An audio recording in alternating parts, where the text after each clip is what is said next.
او بله غوټه خبره دغه ده چې تاسې لږ کې دا میش ویډیو ځکه شیر کوئ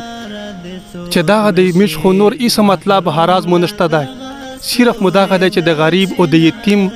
شاغ میش خال ته ورسوي چې د دغې وجې تاسې د میش ویډیو شیر کوئ چې د یتیمونو غږ د غریب سړي غږ بختور امیر غریب هر سړي ته ورسېږي. السلام علیکم مینوالو، زه یو ځل بیا نسیم الله نسیم تاسو ته مخاطب یم.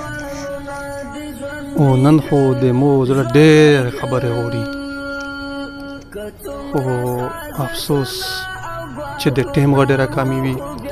او بیا د میناولو سره هغه د ټیم کمې وي چې دومره په وړدو ویډیو کتل. خو به هر حال چې کومه میش مخکې یوه ویډیو جوړه کړې وه د هغې بچي نن د میش سره موجود دي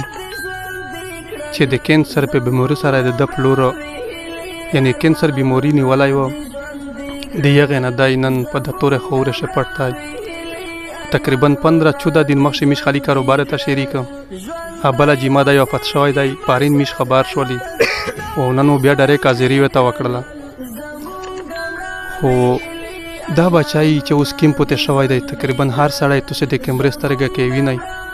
چې ډېر ستر وي خو د هغه د 8-9 سالو وي. الله پاک چې کله هغه یوه هغه ته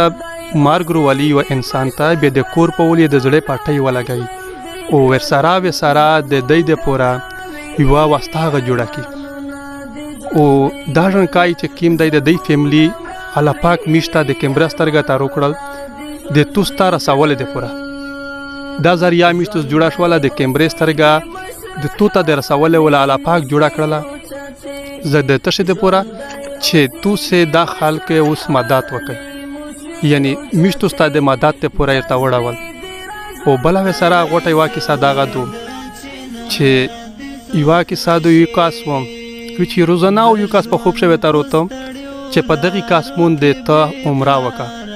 3 ورځې وله پسې روغی یو نمبر یې ورکوه چې په دغې کس اخري کې مولوي ته ورغی هغې ورته وویل چې سبو ته چې بیا ووینې بیا مو ته روشه په هغه شپه بیا ورته روغی چې تو ته مې ویلې چې په دغې کس عمره وکړه تو ویلی نه دی یعنی تو ویلی نه دی بوتلی چې مولوي ورته چې اوس کال ورته وکړه ټلیفون یې ورته وکړه هغې ورته چې زه خو یو شاروپي یم خو نه لمینځ او داس کوم ډېر لوپر کاسې بیا څرنګه مو والا پاک زه عمره ته غوښتلی یم ده ورته چې خو ډېرې کیسې والا کړي دي حتی که چې ستي عمره ته سره تیار شوی دی په عمره کښې چې کله دی رتله اخري رکعت 2 رکعته نفل یې چې کله په هغه کښې الله پاک د ده ناروغ وخوستو بیا کیم کاس چې ورسره بوتلی وه هغې ذمهورتیا والې وه چې زه یې کور ته دغه سره یعنی که مړ وي هغه که ژوندی وي خو کور ته یې زه واله کور ته راوستم ری وړ ورسره بیا د کور نه پوښتنه کړي چې یعنی دا کیم عمل ده داسې عمل که چې الله دی وایي چې زه لوپر و شاروپي و چې د الله پاک ته دومره ورخوا شو کور یې ورته وویل چې نور خو هېڅ عمل یې نه دی کړی خو دلته یوه ښځینه وه د هغې دغسې 3-4 وړیکې بچي وي خاوند یې وفات شو چې وفات شو بیا د دی د رزق هېڅ طریقه نه وه په پیله ورځ یې د کور څه سامان خرڅ کړم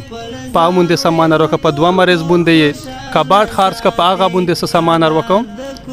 په 3 ورځ باندې بیا د دی سره د خوراک څښاک هېڅ انتظام نه و چې د کیم مشر بچی یې دی وی چې و د 7-8 سال دغه وی چې بیمور شو وی چې بیا د مور یې هېڅ بله واسطه وانه صرف وی چې د وړیکن کې بله خور یې چې کیمه وه دغې ژڼکي وی چې دغه یې به ورته راوړلې په دمو د په سار ورته یولې خالي دا یوه طریقه په شپو ته وی چې اخري کې خور ورته وویل چې ادې د ژڼکۍ سټې مړېږي کله ومړېږي ورته یې چې ویلې ورته ویل چې خو میش خو ډېر وخت نه کېږي و چې وږي چې دا 3 سال ورځې یعنې میش بیا لږ کې مړۍ طریقه وشي وی چې بیا